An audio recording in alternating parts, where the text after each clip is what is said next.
Excuse me, Mr. DJ. Hey, check this out. We got a great show coming your way.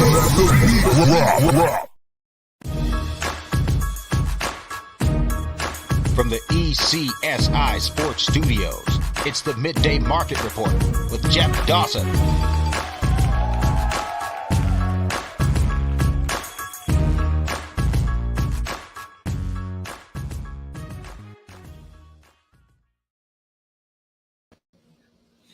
Good afternoon, sports fans from all around the globe.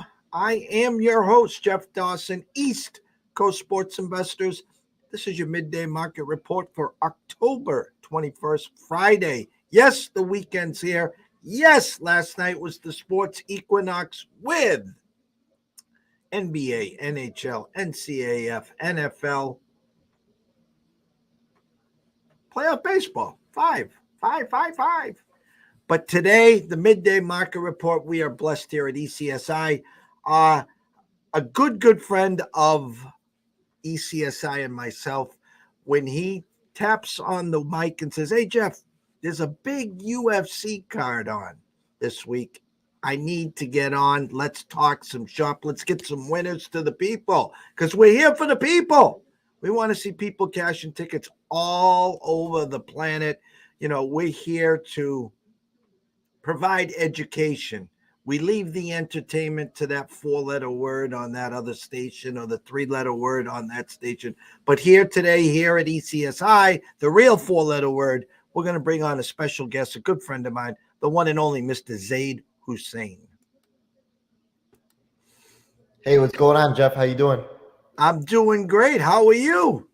Great, man. I'm in Arizona right now, actually. Flew out here yesterday. Can watch the fights tomorrow. Can't wait to get started. It's been a little time since you and I have connected on a UFC card. You had planted the seed saying, Jeff, this is one of the biggest cards ever. I know you're fired up. I've seen some of your clips, some of your videos. Before we get into this card, give us a little landscape, what's been going on in the UFC the last 3-4 weeks. Any big upsets, any big fights planned for later down in the year, and what you're seeing outside looking into the octagon. Well, just today, Dana White actually came on and talked with the media about possibly booking Khamzat Chimaev, who we saw. I came on last time. I gave him out by submission, dominated, looked great in his last fight. They're talking about booking him against Colby Covington. We had that huge upset with Leon Edwards beating Kamaru Usman. So that's looking like a number one contender fight for that fight. They're looking to make both those fights in the UK. So that's something to look out for in the near future. That's going to be probably the biggest card of the year besides this card on Saturday tomorrow. So the UFC, man, has just been rolling out great fights after great fights. And it's really exciting. I can't wait to dive into this card with you today. I want to go back to the Edwards fight. I have to be 100% honest with you. I watched, and I'm not lying or exaggerating here. I watched the fight. I was bored to death, meaning I was expecting a lot more. And I am not lying when I tell you this. With 2 minutes to go in the last round, I was about to just shut it off, and then lightning struck. I was just like, was that a miscalculation? I mean, he could have backed up. He could have ran around in circles, done whatever. The fight was over. What was his thought process there? You know, when you look at Kamaru Usman, he fought the perfect fight up until that moment. He's used to, dominating, pressuring forward, using his takedowns, mixing his strikes well with his takedowns. And, it's the fight game. The way he got caught was just absolutely insane. It was a perfect head kick. Landed flush right on the chin, and when that happens, you go to sleep. But when you look at the fight overall, he looked the every part he should have. As a minus 350 heavy favorite, dominating the entire fight except the first round, and then he just got caught. And that's the great thing about our sport. It could happen at any time. Now you're talking about a rematch there. You said minus 350 on the last fight. Any peekaboo lines, or do you have any idea what you think that opening number might be? Yeah, it's looking like it's going to be around the same exact number of minus 325 to minus 350 range. And, rightfully so. He dominated the entire fight when you look at it. And I think the market was right on that fight. And if you want to bet Leon Edwards at plus 275 or even plus 300, I think the books are going to allow you to do it. And him being able to repeat that type of kick is just slim to none, in my opinion. So I think the right price is minus 350 to even minus 400. Usman just showed time and time again he's the best fighter in the world, and I think he'll show that again this time. I'm going to try to get creative here. I know you usually use FanDuel, right, for your prices? Mm-hmm. Okay. I'm going to get a little creative. Bear with me here for 1 second.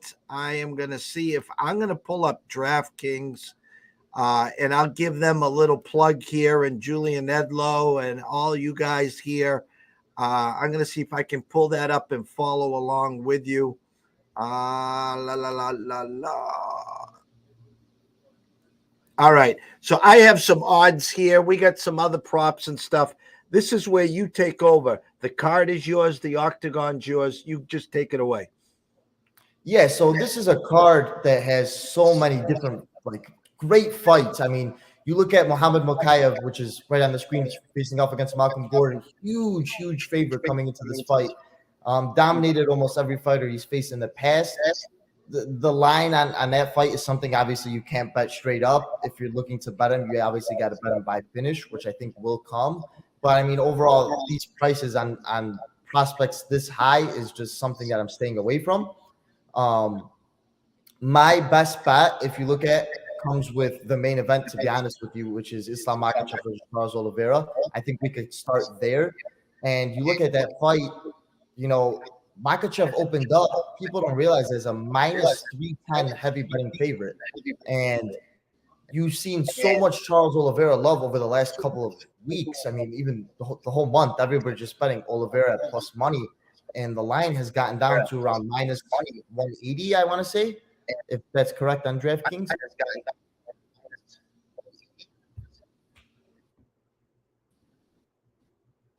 Now they're playing games with me. I got Jan. What fight you talking about? You said the main event? Yeah, Makhachev Oliveira. It should be down one more. Maybe it's.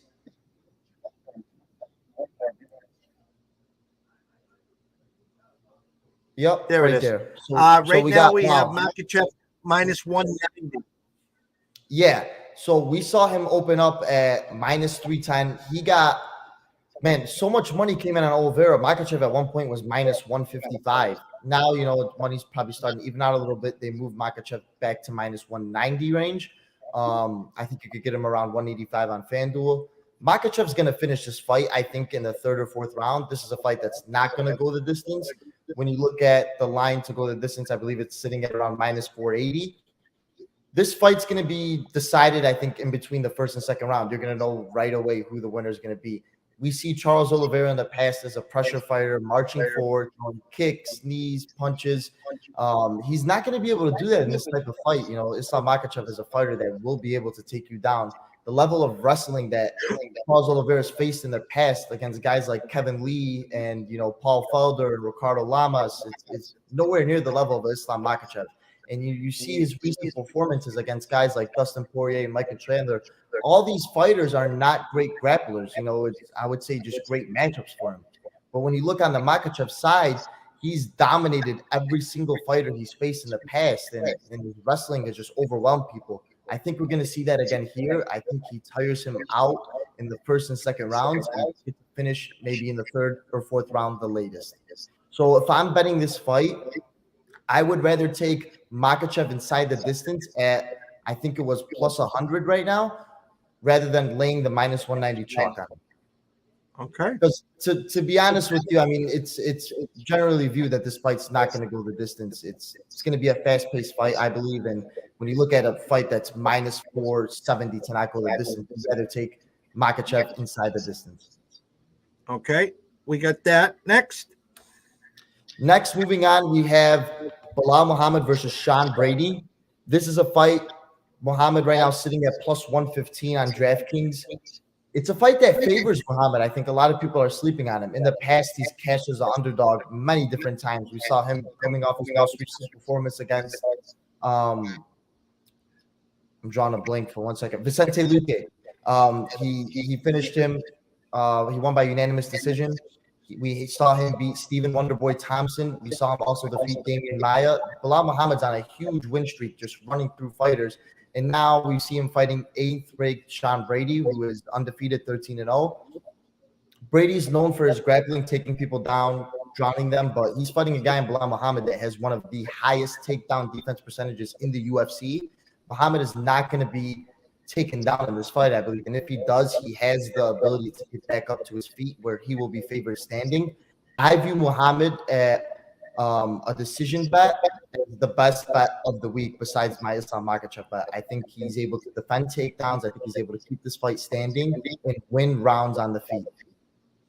So we're taking the plus 115 on that one? We can take the prop of Muhammad by decision, which I think should be up there offered by DraftKings. And it'll give you a little bit better price. All right. The best thing to do in these situations, I feel, is to just look at the best method of victory. Bilal Muhammad, while he is a great fighter, is not known for finishing his opponents. So just looking at the ways that they're going to win and taking it at those advantages and getting better odds on your money, I think is the best viewpoint going into these fights. Okay. Consider that done. Go ahead. I'm sorry. I said consider that done. There we go. And then we have, the second title fight, Aljamain Sterling versus TJ Dillashaw. Very interesting fight. Dillashaw coming in at plus 150, Aljo coming in at minus 175.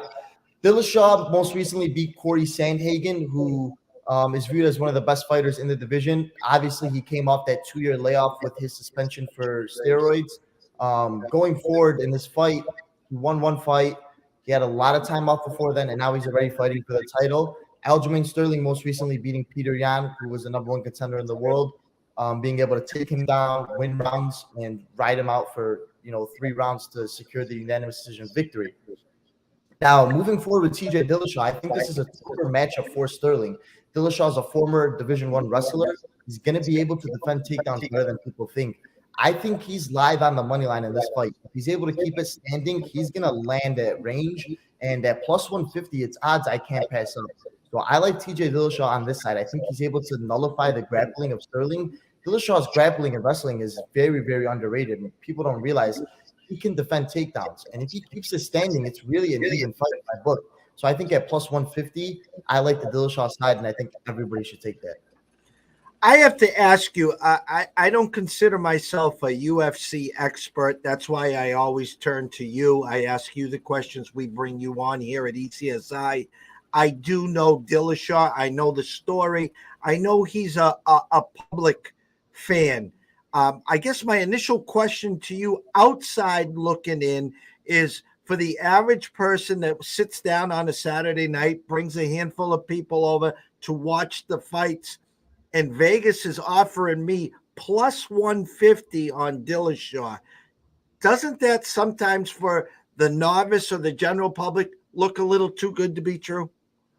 I would usually think so, but I mean, when you look at the bigger picture of this fight, a lot of people know who Aljamain Sterling is, being the champ and beating guys like Peter Yan, who's known as one of the best fighters in the world, and he's fighting on this card also against Sean O'Malley.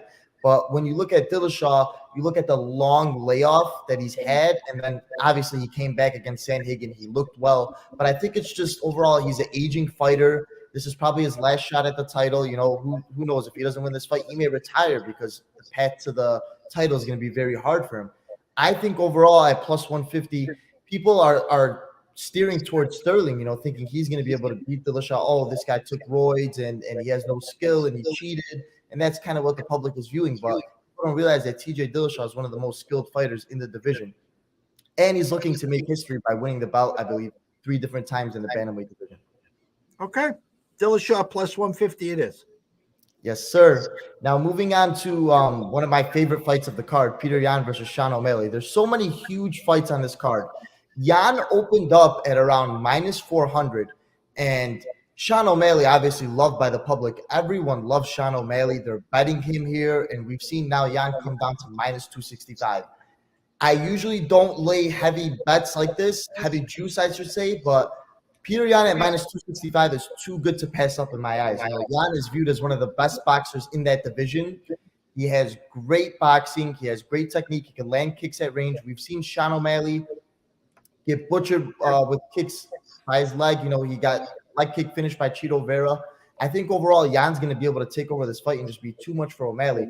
It's not often we see, the number 12 fighter taking on the number 1 fighter in the world. This is a huge step up in competition from fighting a guy like Pedro Munoz in his most recent fight to fighting a guy like Peter Yan, the number 1 contender in the world. So I think you lay the minus 265 with Peter Yan and you don't look back. And if O'Malley's able to get this done, it's hats off to him. He probably fights for the title after this, but I just don't see it happening. Is there a way to either buy submission under the distance? Or is there a prop there that you could get a better price? Or the best play on this is just to lay the 265? I think, when you look at this fight, he can win by knockout and also win by decision. So the best place for me is to lay the 265 because, you never know what could happen. He could just outclass him to a decision. It is a 3-round fight. So when you look at this fight overall, I think he's able to just probably win by a decision, but I wouldn't be surprised if he put him away. We've seen O'Malley vulnerable and put away in the past against guys like Chito Vera, like I mentioned. So I think you just lay the number here at 265. And to me, it's value. I mean, when you opened up at minus 400 and got dropped down all the way to 265, it's a price you can't beat. I talk about that all the time, Zayd, on a daily basis. Vegas sets numbers already knowing which way the public's going to go. So at a minus 400, and you're going to grab O'Malley at a plus 300, 325, whatever they laid, there's only one way that number could go, and it's down to where it is today. And as you said, if you got an opening number of 400, now a minus 265, the true value, I always believe in trusting and respecting the opening number. I don't care what the public does. I'm more concerned where the sharp guys are, where the bags are coming from. So at 265 makes all the sense in the world. Yeah, and I couldn't agree with you more, and I'm happy you mentioned that. Respecting the opening number is very important because obviously the public's going to have a strong lean on a fight like this with Sean O'Malley's popularity. So they were expecting so much O'Malley money to come in, and now I think they're just trying to get a little bit buyback, but there's no doubt in my mind that the books are going to need Yan big here. It's going to be O'Malley and a lot of underdog parlays, O'Malley and Oliveira parlayed together. I think the books are going to have a really, really good night this week with the favorites covering like Oliveira and Yan. So overall, I mean, I think when you look at the opening numbers, especially in UFC, the numbers just move so crazy. You could have a guy open up at minus 600 and close at minus 175, and the numbers are just so wide. It's unbelievable. No, now, I agree. Yeah. Now moving on to Beneil Dariush versus Mateusz Gamrot. This is viewed as probably a number 1 contender fight. We have it right above the Yan O'Malley fight. Dariush at plus 160, Gamrot at minus 190. More money's coming in on Gamrot. I think overall with Gamrot, he should be around minus 220 to the spot. We've seen him beat Arman Tsarukyan, who I view as one of the best prospects in that division. His wrestling is great, his stand-up is great, and look at Dariush. He's had a great run, but he's been knocked out in the past. He's had to come back to win certain fights. I think this is a horrible matchup for him overall. He's not going to be able to control a guy like Gamrot on the ground. I actually think he has the advantage in the wrestling side here.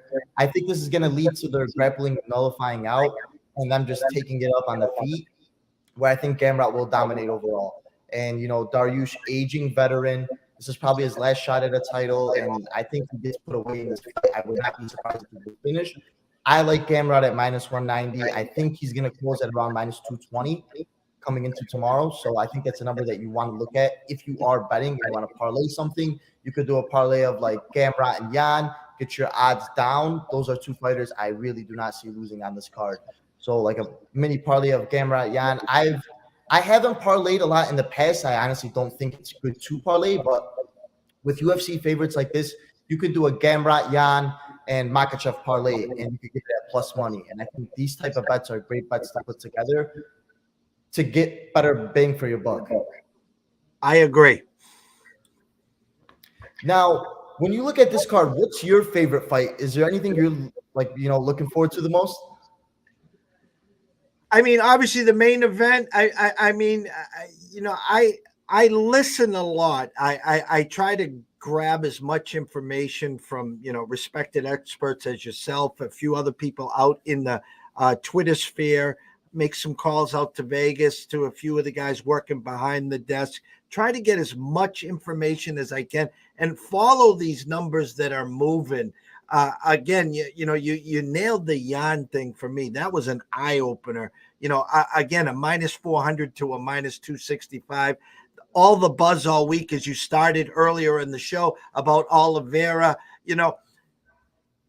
It's tough to go to the window to lay a minus 190, a minus 265, another minus 190. So for me, what I like to do is to take one guy I feel real comfortable with. Don't matter what the number is, bet them flat, and then put together a few of those parlays that you're talking about. So I think I don't use the word luck, but if I had to pick one winner, I think Jan. I like Jan this weekend. 100%. And, I've talked to a lot of guys in Vegas myself, over the last week, and these guys are not afraid to lay the number on Islam Makhachev at minus 190. They're betting him all the way up to 200 throughout the week. I've known some big players come in and make huge bets on Makhachev money line. And Makhachev, to me, is the best bet of this card. I know it's a minus 190 and people hate laying that number, but it's such a great bet here. I think people are giving Oliveira a bigger shot than what he really has. And Makhachev's going to roll. I think he's going to take him down early. He's going to make him tired, and he's just going to get him out of there quick. And like I said, if you do not want to lay that minus 190 number, take him to win inside the distance, and you're going to get almost even money on your bet, if not even plus money. I know earlier in the week, Makhachev inside the distance was plus 125. And for me, my biggest bet of the year is coming on Makhachev here this weekend. So I think everyone should be taking that.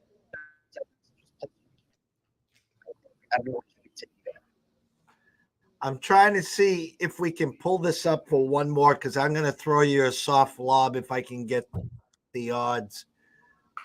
Let's see if we can pull it up for you.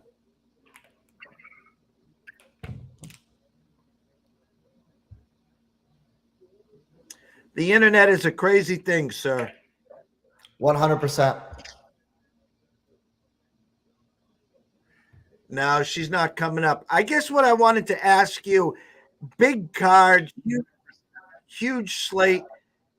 Who, if you had to give someone your dog of the day, someone that no one's thinking of that could steal the show, where would you go with that? I look at Mahmoud Muradov. He's a fighter that has a lot of power in his hands, taking on Kai Borriello. I kind of butchered Kai's name. He's a Dana White Contender Series alumni. He's looked so good in his past, but I think Muradov is very, very live here at plus 176. He was actually plus 190 about 2 weeks ago. So some money has come in on him and the line has come down. Mahmoud Muradov overall is a fighter that has a lot of power in his hands. He has great stand-up. I think this is a fight that will not go the distance. And I think he's a live dog here. I included him in a couple of my parlay bets. Overall, I think at plus 190 that I got him earlier in the week, even at plus 175 that he is now, it's a very, very good bet, and he's live. If you're making lineups on DraftKings, putting together a slate to try to win big money, you have to have a guy like Muradov in your lineup if you want to just differ from the pack. So if you're going to go with Jan and you're going to go with Makhachev and Sterling or Dillashaw, whatever side you take there, picking a guy like Mahmoud Muradov at plus money and incorporating him in your DraftKings lineups that you're playing to me, it's a good bet. It's a good, change of pace. I think he could win this fight by knockout, and he's very live. So I have not asked you this. I will ask you this today. Who gets the bonus check? I think we see the best performance of Islam Makhachev's career this Saturday. I truly do. Hometown crowd, prepared. He's been training his whole life. This is a thing that him and Khabib wanted. Khabib's father wanted. I think he's going to look dominant in this fight. I think Oliveira has been he's been great as a champion, but he's fighting guys that are just styles make fights, you know, and he's fighting guys that stylistically matched up so bad against him. I think Makhachev is just the worst possible matchup for Oliveira. I think he's going to look dominant here. I think he's going to take him down right away. He's going to get on top of him and absolutely maul him. So I think you look at him, you look at Bilal Muhammad to possibly get a bonus check against Sean Brady, who's an undefeated fighter. Bilal Muhammad, the thing that separates him from other people is his fight IQ overall. And he knows how to get the job done, beating guys like I mentioned, Wonder Boy and Damian Maia and Vicente Luque, who he got knocked out against in the past. He comes back, he fights a 5-round main event and gets the job done. I think these two fighters are the fighters to look out for the bonus checks. See, I have to yell and scream at my typer. I had the crawler going. I'm looking right now. Obviously, you can follow you at Zayd_Hussein at Props US at Fansided and at the Lake Show Live. We can't thank you enough. I know you're out in Arizona where you're going to enjoy the fights this weekend. As I said to you earlier this week, please don't be a stranger. I don't care if there's a card coming up and you only got one strong lead. One winner is better than no winners, and the people want to hear from you. You got a lot to bring to the table. Don't be shy. Don't keep it in with you. Share it with us, will you? Got you. Thank you so much for having me on, Jeff. Always a pleasure. Oh, go please follow him at Zayd_Hussein. You can catch him at Props US. I saw your video last week. From myself, Jeff Dawson at EC Sports Invest, we hope everyone enjoys UFC 280 this weekend. Cash some tickets, have some fun. Any questions? Go ask Zayd. Don't ask me. Ask Zayd. That's why I bring these experts on, will ya? See you soon.